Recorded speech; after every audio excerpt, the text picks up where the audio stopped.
Good. Okay. Our mission.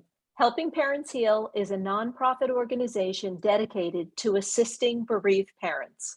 Through support and resources offered, we aspire to help individuals become shining light parents, meaning a shift from a state of emotional heaviness to one of hopefulness and greater peace of mind.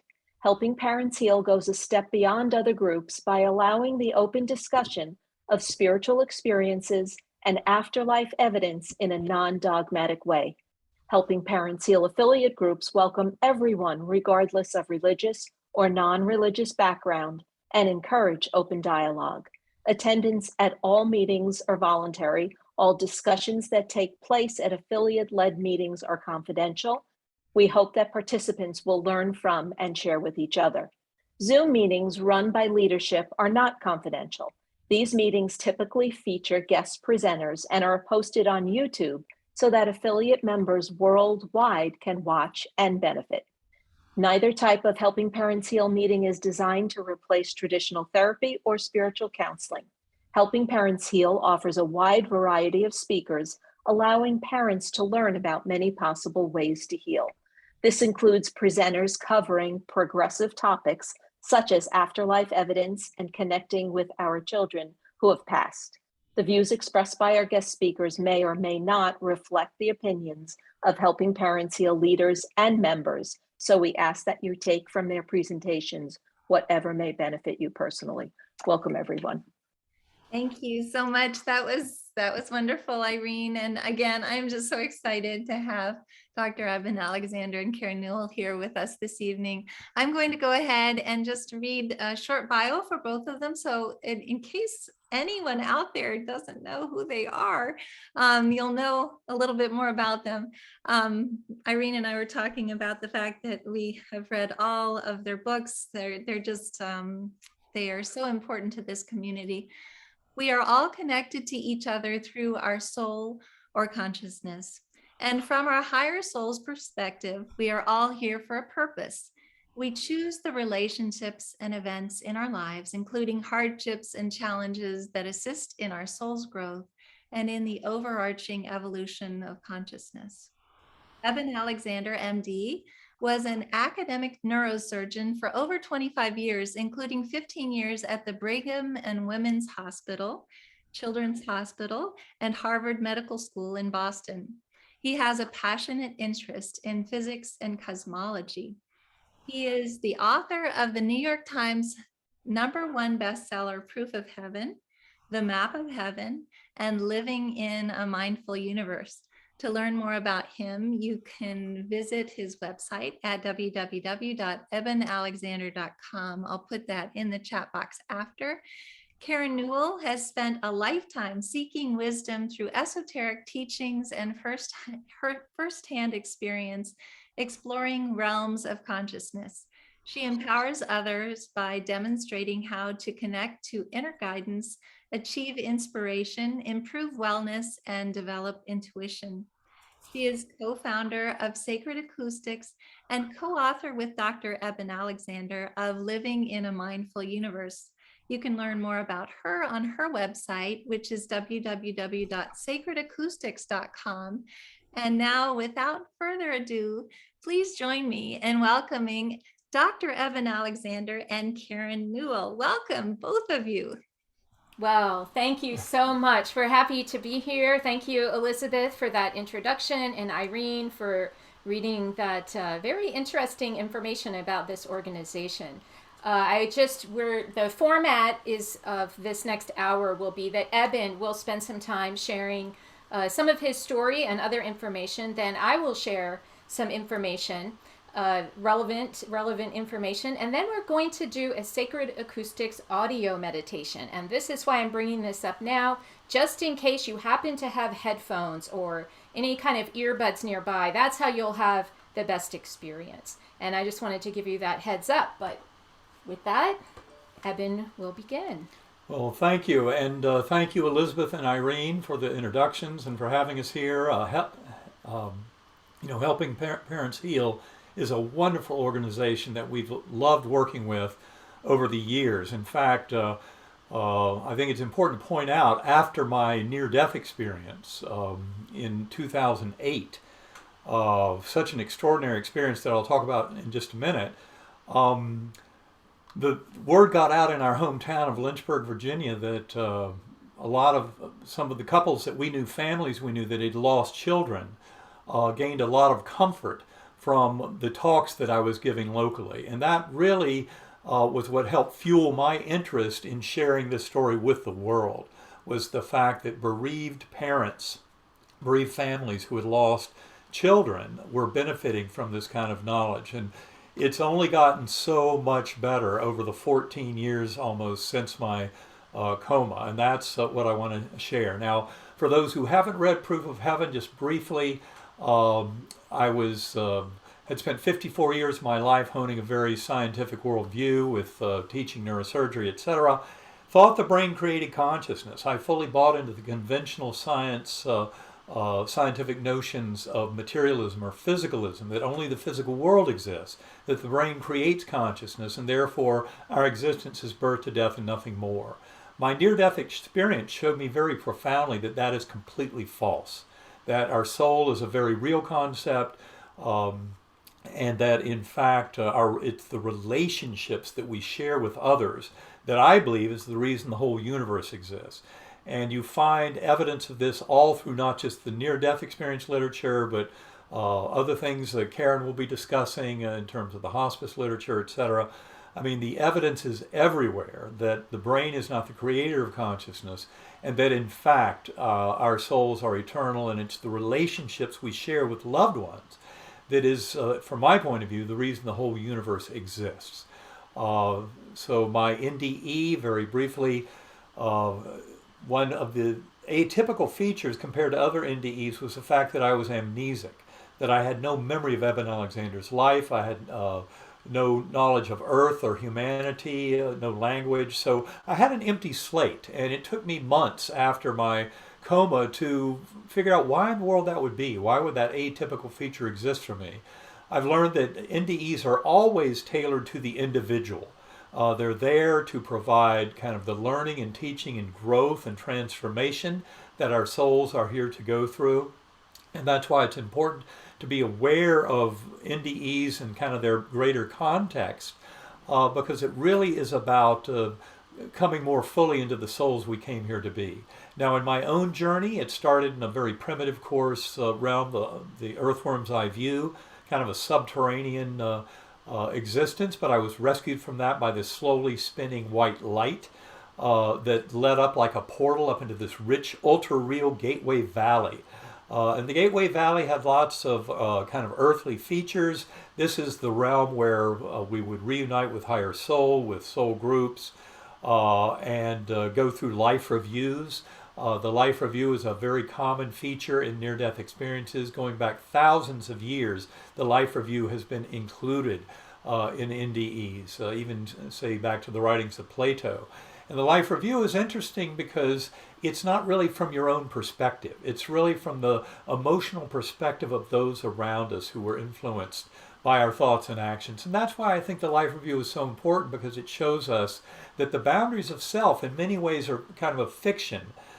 They support the drama of life unfolding here in these bodies, in this material realm, but that there's much more to us than that. And that's what I think my NDE showed me so richly. In fact, in that beautiful Gateway Valley, I think the most amazing thing about it was the beautiful guardian angel on the butterfly wing that was there to accompany me.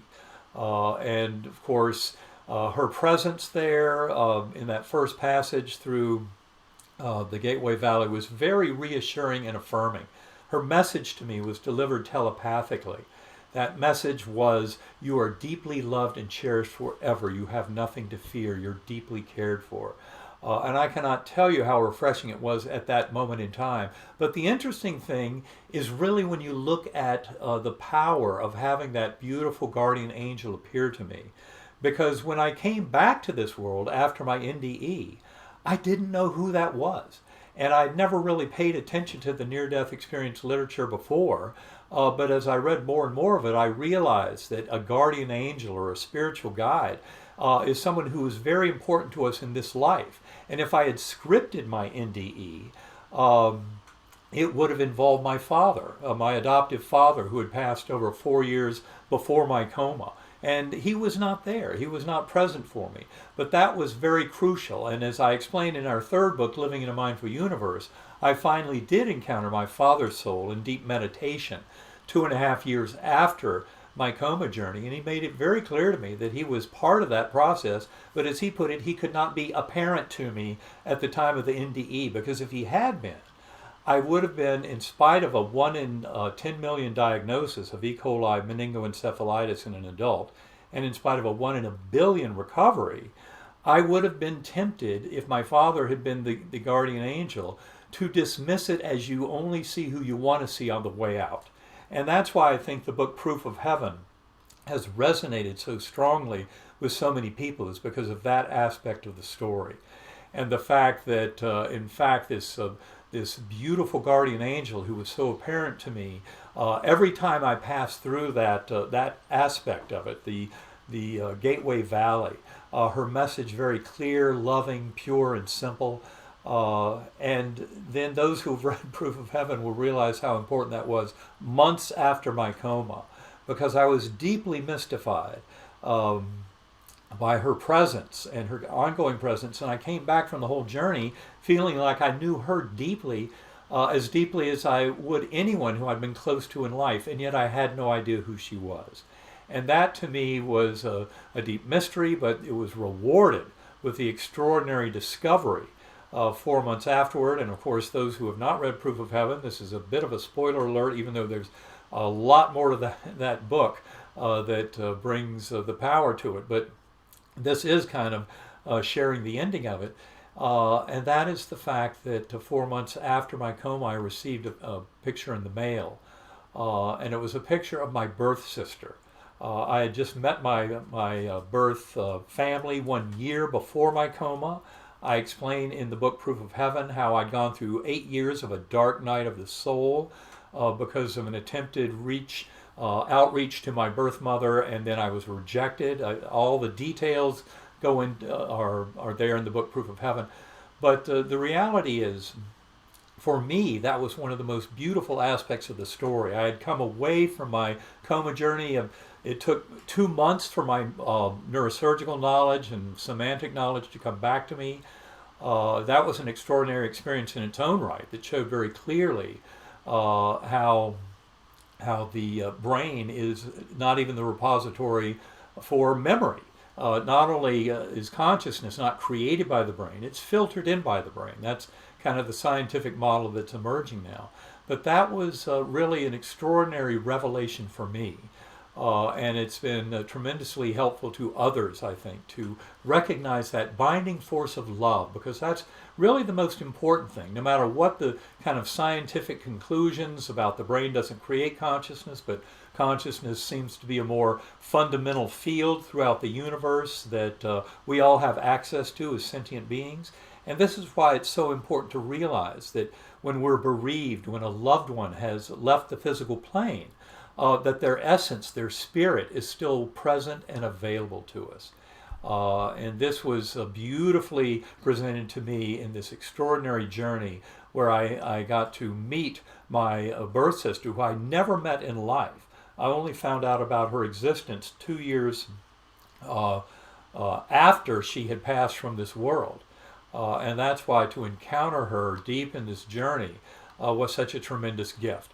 Now, some in the kind of skeptical community might pretend that this is just my imagination, this is just my wishful thinking. But you're still left with the extreme challenge of how you explain my recovery, because there's a medical case report that came out in the Journal of Nervous and Mental Diseases in September of 2018, and that medical case report was by 3 physicians who were not involved in my care, but who were absolutely astonished by my recovery. And in that case report, they made it very clear that my brain was in no shape to host any kind of dream or hallucination or phenomenal experience. So why in the world was I able to have the most extraordinary, memorable, detailed, meaningful, and impactful experience of my entire existence when my brain was demonstrably offline, as that case report makes crystal clear? And anyone who wants to review that case report, you can go to ebenalexander.com, go to my blog posting for September 2018, and you will find there a full blog description of the importance of that case report and the relevance of it. But not only that, in the third paragraph at the very beginning, there's a link directly to the case report. It's important to point out that, so the main thing that they were stating in the case report was that my survival itself, which my doctors estimated early in the week of coma, a 10% chance of survival. By the end of that week, only a 1% chance or 2% chance of surviving it, but with no chance of recovery. And that's why at the very end of my journey, of that 7 days in coma, my doctors were recommending stopping the antibiotics and letting nature take its course. And that's when I started to come back to this world. And I tell the full story from my perspective in the book Proof of Heaven.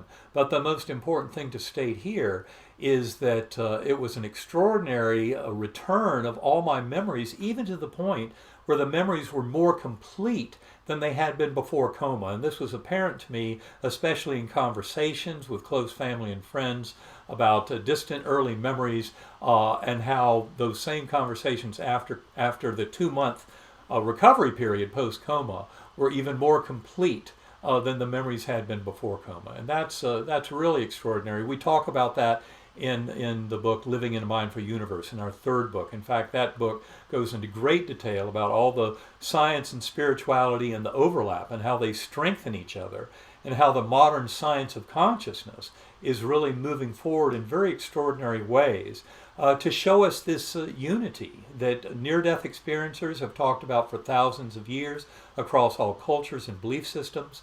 And it's very comforting because what it really shows us is that we are connected. That binding force of love, that seems to be the universal ingredient when you look at near-death experiences, and also, as Karen will share in a few minutes, other kind of end-of-life experiences that may not result in near-death, but actually in death.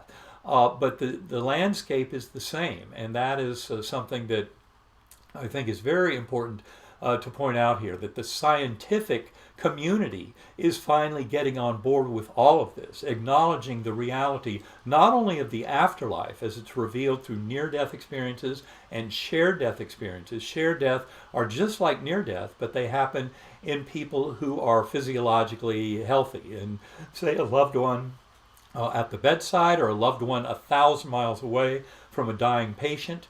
Their soul can be whisked along on the journey as that patient's soul is leaving this world, to the point where the bystander's soul can even witness a full-blown life review.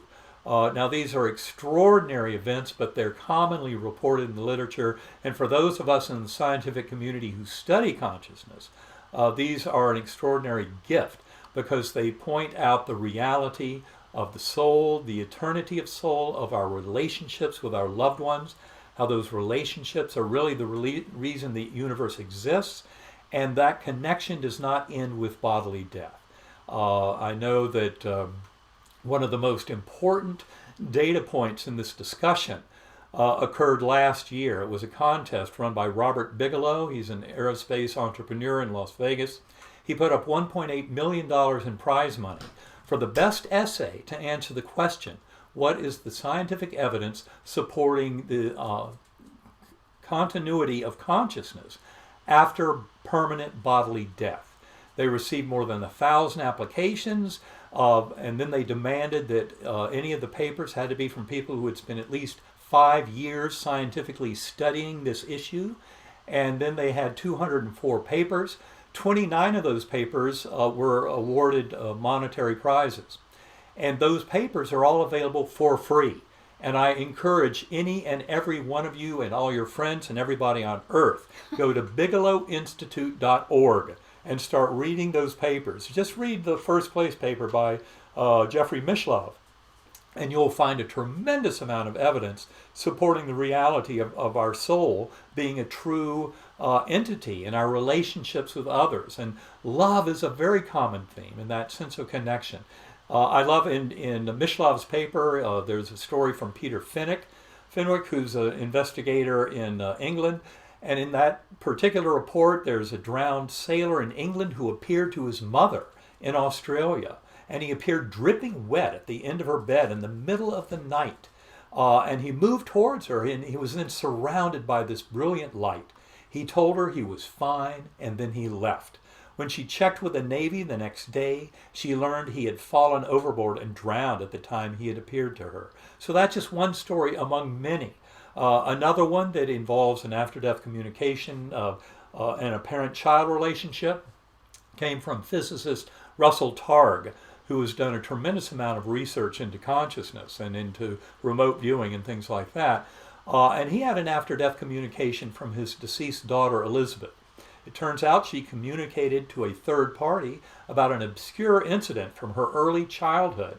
And that is what convinced Russell of her survival. The way this unfolded was that Russell's writing partner, Jane Catra, was applying for a teaching job at Duke University. And she was approached by a staff member who claimed to have a message from a recently deceased woman who was tall with long brown hair.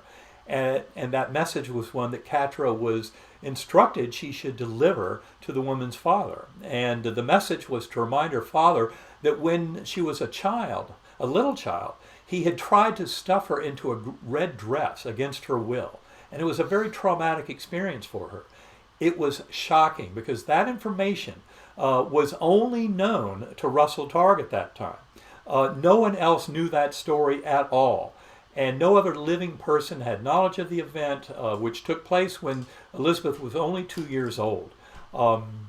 It turns out that the only other witness to that, Targ's wife, Joan, had actually passed over before Elizabeth by 4 years. So these are just two examples of just extraordinary communications across the veil, and there are hundreds, if not thousands, of others. I love the book Bill Guggenheim wrote, Hello from Heaven, that has more than 300 after-death communications. So these are all really beautiful examples of how if we open our mind to the reality of these stories and this possibility, we will find that our loved ones are still there.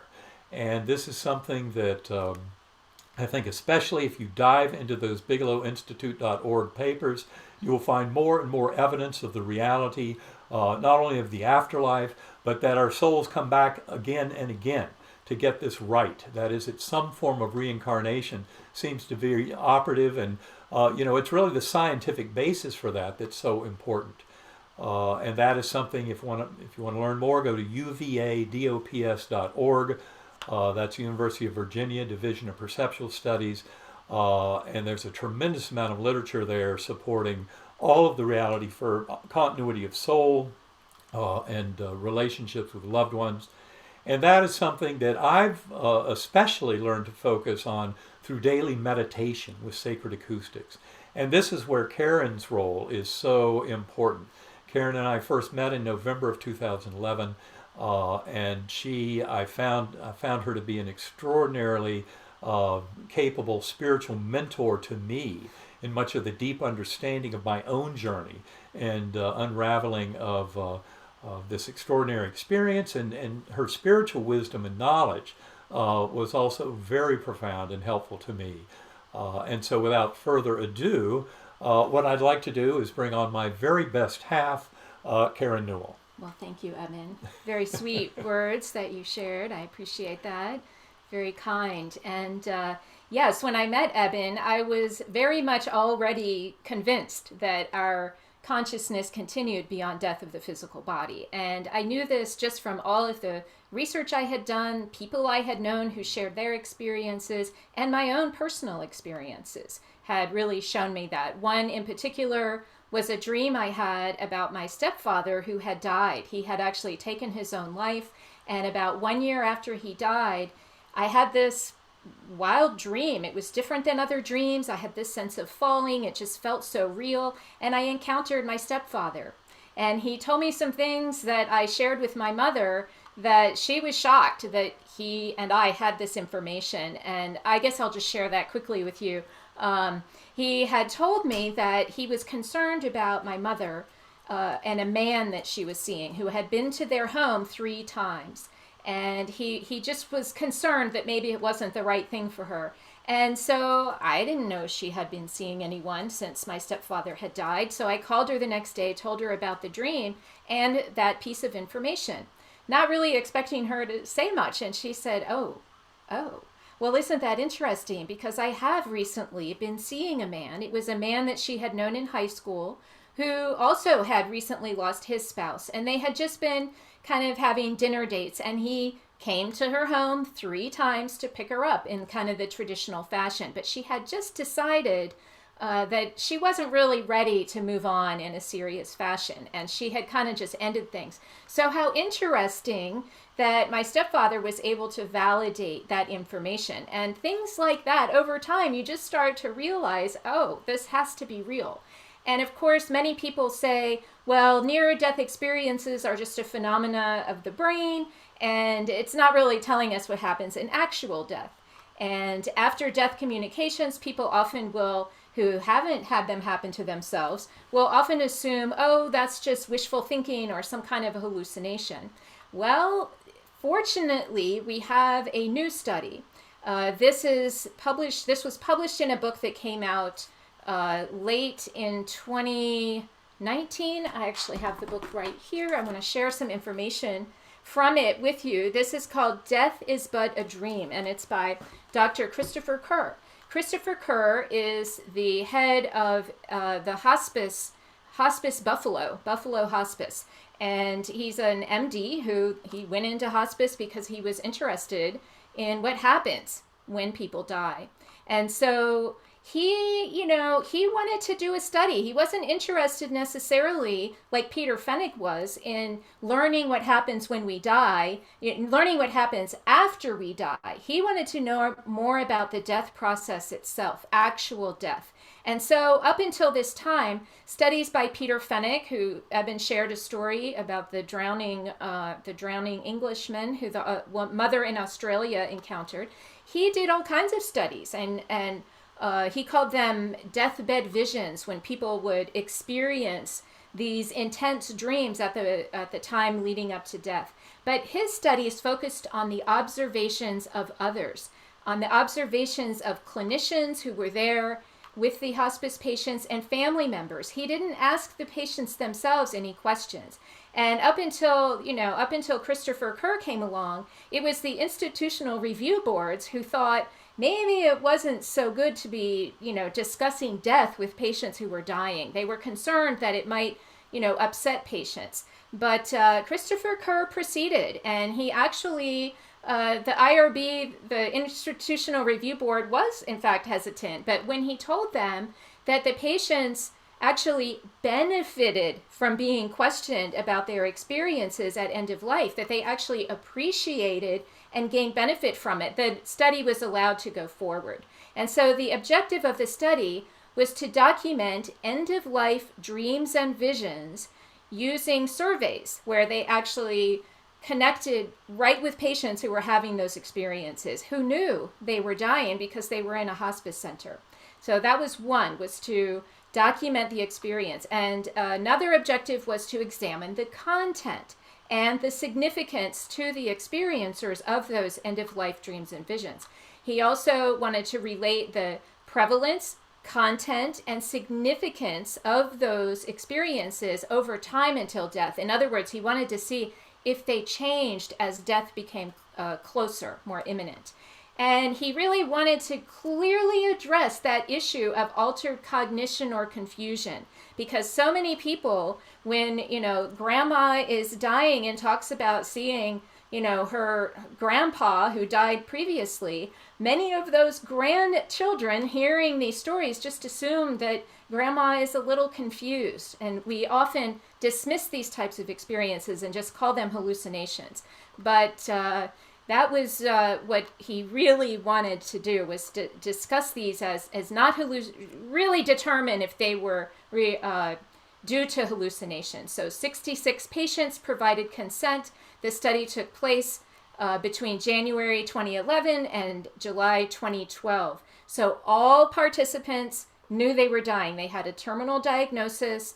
They had no cognitive impairment. They were required to have a certain level of functioning ability to rule out anyone with dementia, delirium, or confusion.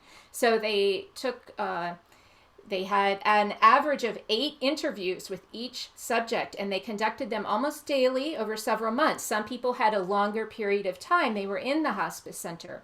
They were asked open and closed questions so they could talk about whatever they wanted, but they also asked some quantitative questions so that they could really gather some interesting data. And so what the data shows us is that 87% of the participants had at least one dream or vision. Now, I want to clarify why we're using dream or vision. So very often, these experiences were called dreams when they happened when the patient appeared to be asleep. And they were called visions when the patient was in an awake state. But really, what Dr. Christopher Kerr found is that it's more like this sleep-awake state that is flooded with intense and lifelike dreams and visions. And remember, these happen to 87% of the people, so it's not uncommon at all. We may just not hear about it or dismiss these types of reports. And so the content in these experiences related to revisiting memories from the past. And so when Eben talks about that life review seems to start in a very natural way as the person moves towards a natural death. The themes were often of returning to wholeness and always about bonds of love. The most common dreams and visions centered around relationships with loved ones, both living or deceased. But as death came closer, it was the visits from the deceased loved ones that increased significantly. And these visits were often described as people who were waiting for them in watchful silence, offering pure love and support. They could just feel the visceral love more so than actual conversations. But there were others who did have interactive conversations. Now, 99% of these participants, remember, 87% of them had the dreams, and almost all of them, 99%, rated these dreams as absolutely real. They emphatically claimed, whether awake or asleep, that these were genuine events taking place and not like regular dreams. It's just our language that limits us to describing them as dreams. They rated the degree of realism to be 10 out of 10, and commonly stated they felt more real than real, not just lifelike, but actually lived. They had no doubt that they were actually reuniting with their loved ones and that they were not just having hallucinations due to wishful thinking. Other studies have been done to kind of rule out the wishful thinking because sometimes deceased people will show up when those patients didn't know they had died, right? So that's not wishful thinking if they didn't know that person had already died and that person shows up to them. So in all cases, these patients reported during these experiences that they were the most awake, alert, and present they had ever felt. Now, if you listen to Eben carefully, you will think, gosh, this sounds really similar to a near-death experience. Very often, near-death experiences will say they felt more real than real. Well, so do people who are having an actual death experience. So these the themes of connecting with living friends and relatives were most common, and deceased people, but also animals showed up. Living pets or deceased animals more often showed up, where people would reunite with their pets. So very often people ask, will I see my pets when I die? And the answer seems to be a resounding yes. Yes, you will. Because think about it, we have relationships with those pets, and we love our pets. And the moment of death reminds us of those loving bonds we share. So of course pets are going to show up. Now, another very interesting theme in these dreams is that people were going somewhere. they were preparing to go somewhere. So they were packing, or they were, but they didn't necessarily know where they were going, but it didn't seem to matter. And that's what's so interesting. And, the frequency of these types of end-of-life dreams and visions, they increased as death neared. And the contact with deceased loved ones also increased significantly. And the reunions with deceased loved ones, those were rated as the most comforting theme. People were very much comforted, and that was mostly people were having comforting experiences. And one thing that a quote from the book, it says, the deceased return to the dying in a way that feels as though they were never gone, but waiting to reunite at the appointed hour. That's directly from Dr. Christopher Kerr. And so this is pretty interesting comparison to what near-death experiencers tell us, and the experience of the drowned sailor showing up to his mother. Of course he did, because that was who he loved, and of course he showed up to her. Now, not all of us will notice when that happens, but it happens more often than we might realize. And another thing that used to happen, well, actually, I'll go on to this. The dying are often met, of course, by deceased relatives, by their parents, their grandparents, their aunts and uncles, anyone who predeceased them. One example, as I recall from Kerr's book, is that there was a woman who was reunited with her baby that she had lost. I don't recall if it was a miscarriage or just a very young death, but she was reunited with that baby as she was dying. She was witnessed holding this baby and cooing and talking, and just thought it was the most wonderful thing. And so what happens when a child dies? Children don't necessarily have parents, grandparents, aunts, and uncles who've predeceased them. And so there was a child that, there were a few children that Dr. Kerr talked about in his book. And one thing he points out is that in all cases, the end-of-life dreams and visions of children are comforting, and they provide very significant meaning. One example is of Jessica, who was 13. She had a form of bone cancer, and she had a single mom. She had no relatives who had predeceased her.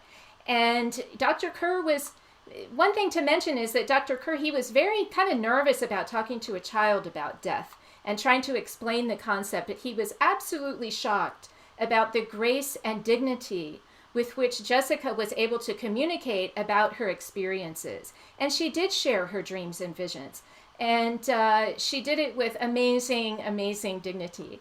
And the first dream she started having was about her dog, Shadow, who had recently died. So that, of course, was someone she had loved very recently, and Shadow was there for her very often in these dreams. But later, as she came closer to death, she had a friend of her mother's named Mary, who had died of leukemia a few years previously. Now, she was 13, but she had known her entire life up until she had died a few years earlier. So Mary, her mother's very dear friend, showed up for her. So even without having relatives who predeceased her, she still found themes of love and connection. And this bears out in other children's experience as well. And so these are very often journeys of transformation. People are going through these experiences, really just reckoning with their life and everything that's happened, and they help patients to connect and reconnect to those they loved and those who loved them back. And these inner journeys are where wounds are healed, bonds are restored, and people reunite with those who loved them best and who they needed most. And so this is just something we can all kind of, I would say, look forward to, that we will be reunited with those that we love best. Those that we've lost in this life are, just as he said, waiting for us as if they know it's an appointment. And as Eben will say, time is not the same on the other side of the veil. It's not the same as here. It's more like an eternal now, an eternal presence.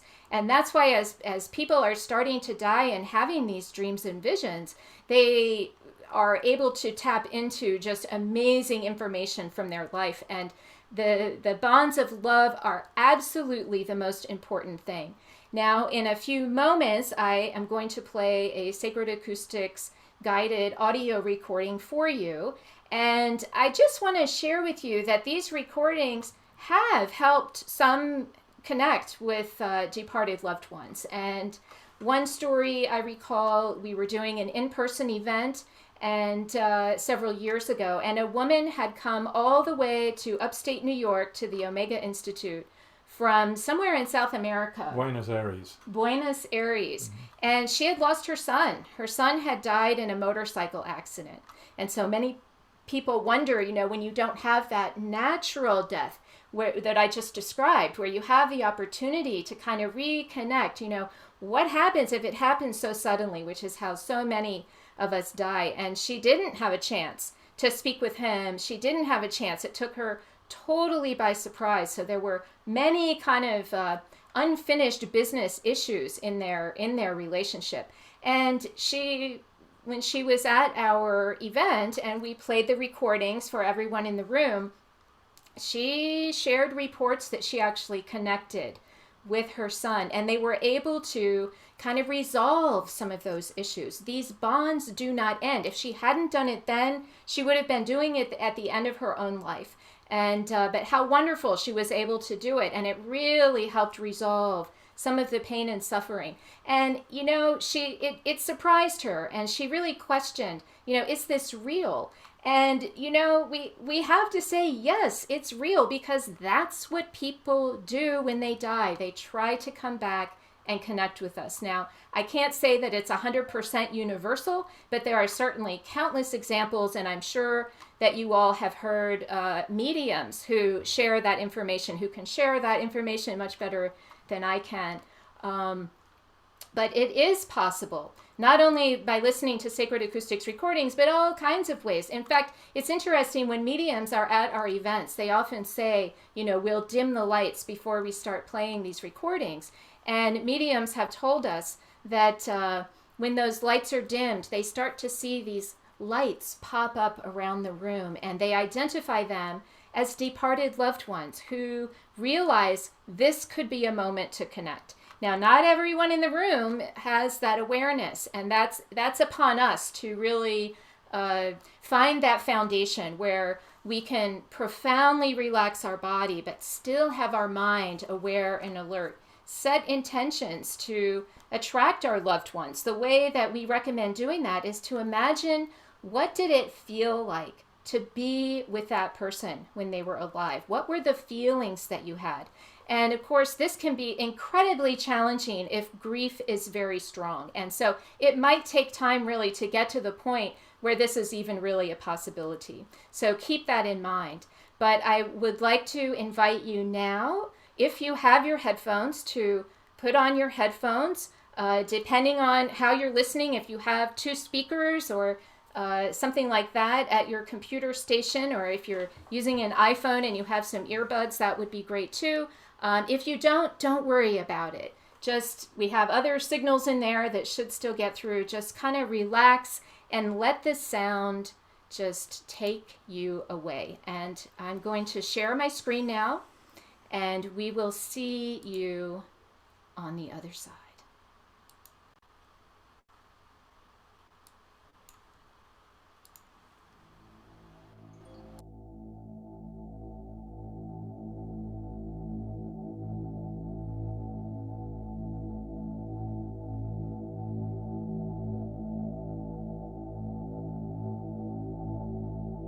Bring your attention to this moment, here and now, calm and relaxed.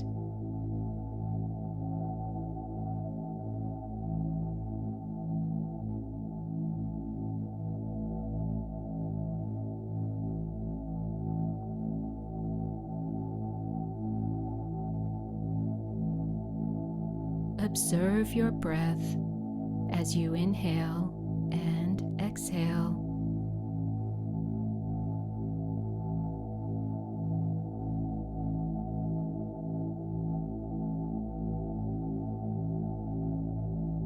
As you breathe in, silently say, let.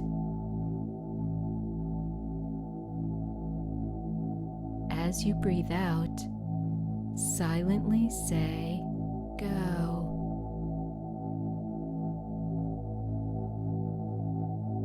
Breathe in, let. Breathe out, go.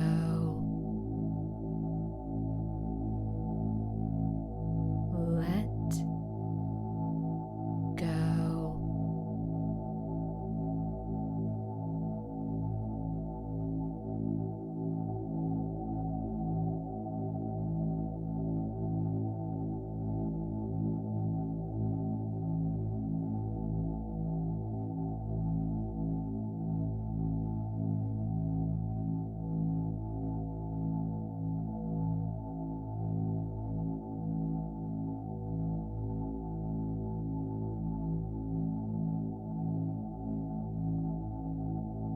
It is said that the sound of Om represents the primordial vibration that makes up everything in the universe, where one is all and all is one.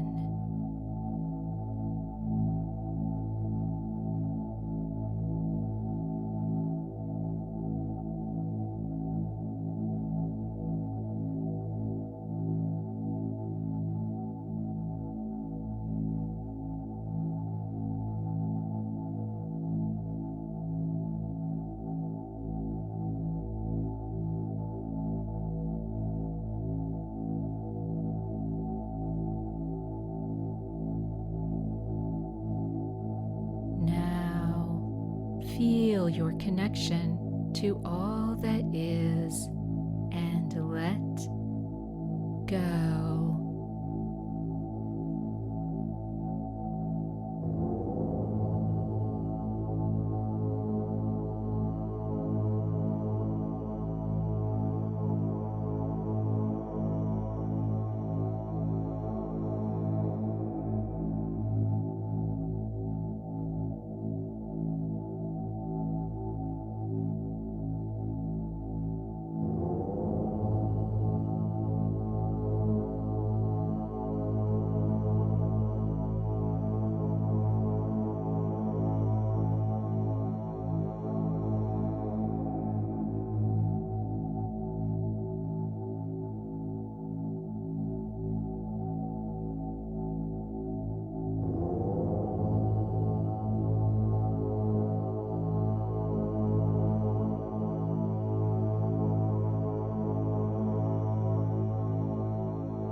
Return from your experience and remember your connection to all that is, and have absolute trust that all is well.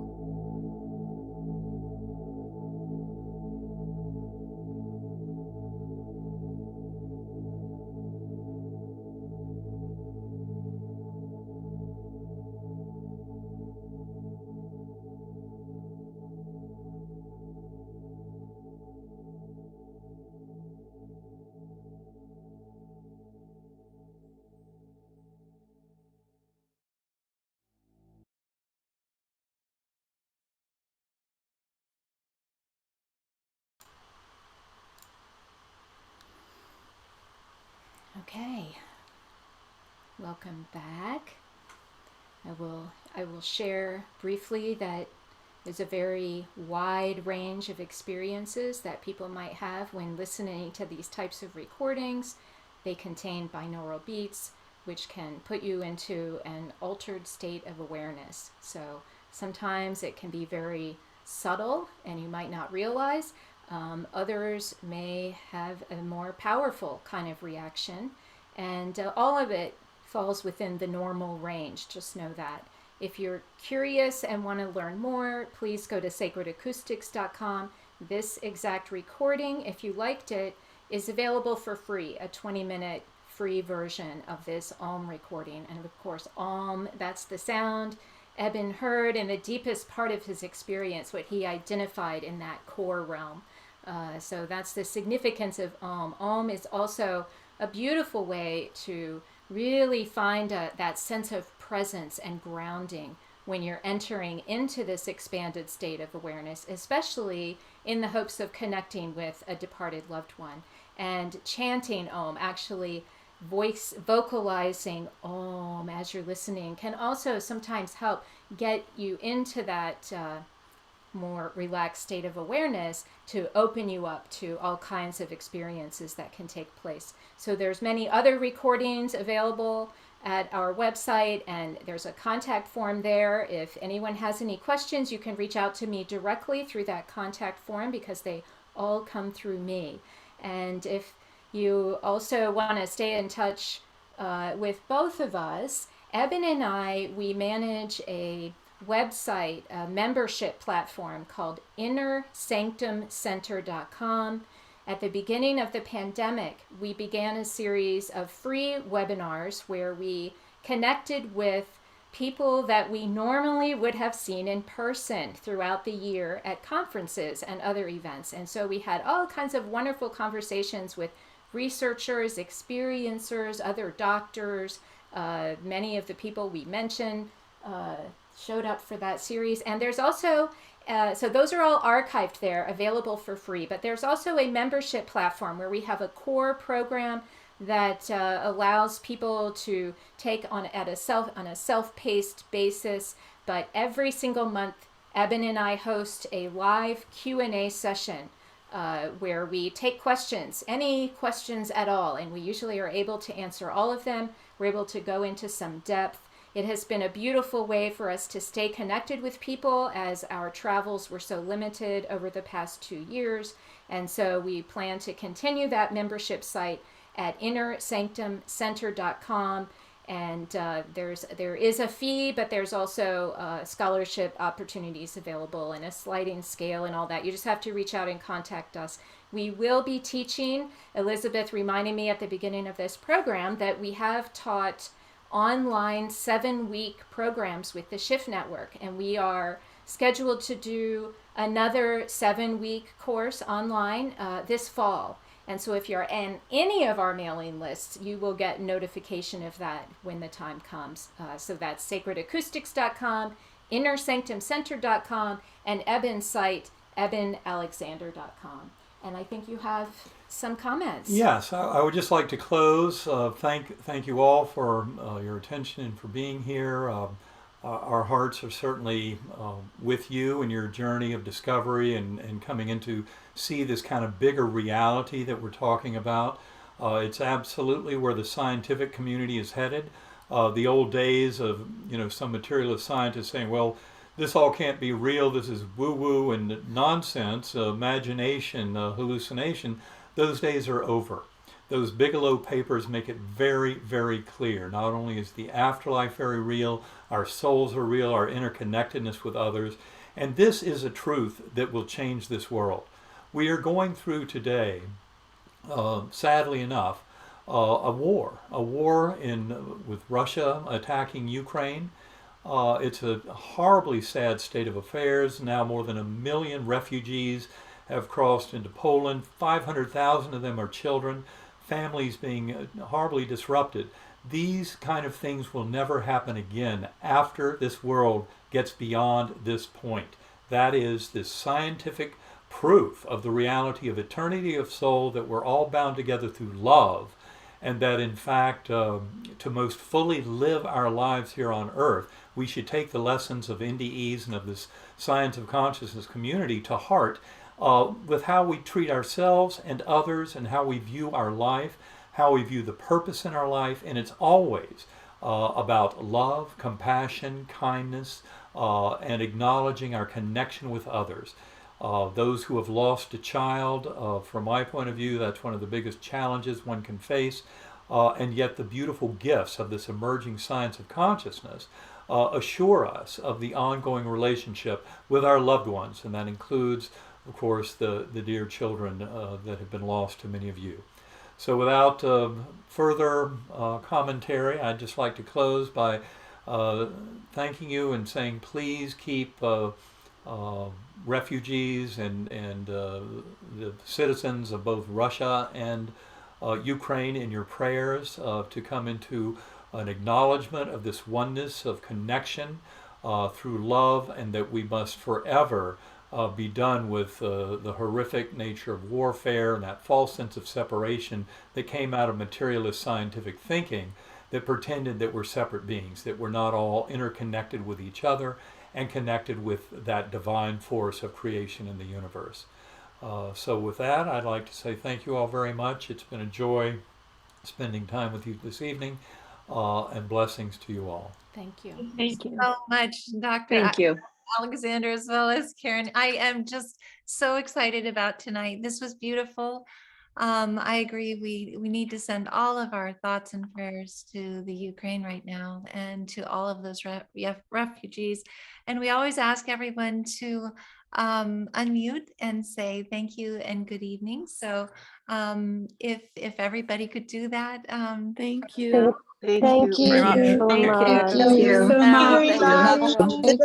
Thank you. Beautiful. Thank you. Thank you. Beautiful. Thank you. Thank you. Wonderful. Beautiful. Night, everybody. Thank you. Night. Night. Good night. Thank you. Thank you.